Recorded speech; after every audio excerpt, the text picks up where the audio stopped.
Grey langur দেখতে ভিড় জলদাপাড়া এলাকায়। সব থেকে বেশি আনন্দিত হয় স্কুল পড়ুয়ারা।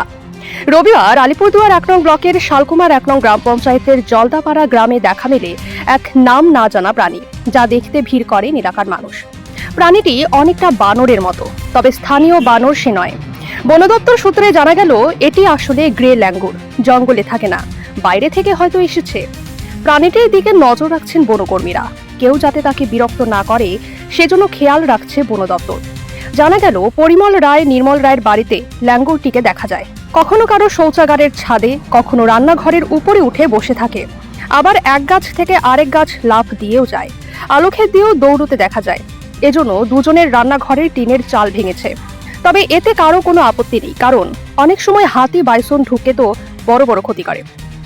গ্রে ল্যাঙ্গুর সেভাবে বড় ক্ষতি করেনি। সব থেকে বেশি আনন্দিত হয় স্কুল পড়ুয়ারা, কারণ গ্রে ল্যাঙ্গুরের মুখ কালো, গোটা দেহে বড় বড় লোম, সেগুলি ধূসর রঙের, আর লেজ তো অনেক বড়।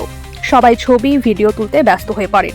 খবর পেয়ে বন দপ্তরের গাড়িও এলাকায় পৌঁছয়। বন দপ্তর প্রাণীটির দিকে নজর রাখছে। এই গ্রে ল্যাঙ্গুর নাকি জঙ্গলেও থাকে না, থাকে গ্রামের মধ্যেই। কিন্তু কিভাবে সে জলদাপাড়া জঙ্গল লাগোয়া শালকুমার হাটের গ্রামে ঢুকে পড়লো, সেটাই এখন ভাবাচ্ছে সবাইকে। শেষে এলাকাবাসীরা কি বলছে শোনাবো আপনাদের। জলদাপাড়া থেকে কৌশিক রায়ের রিপোর্ট, জলদাপাড়া নিউজ।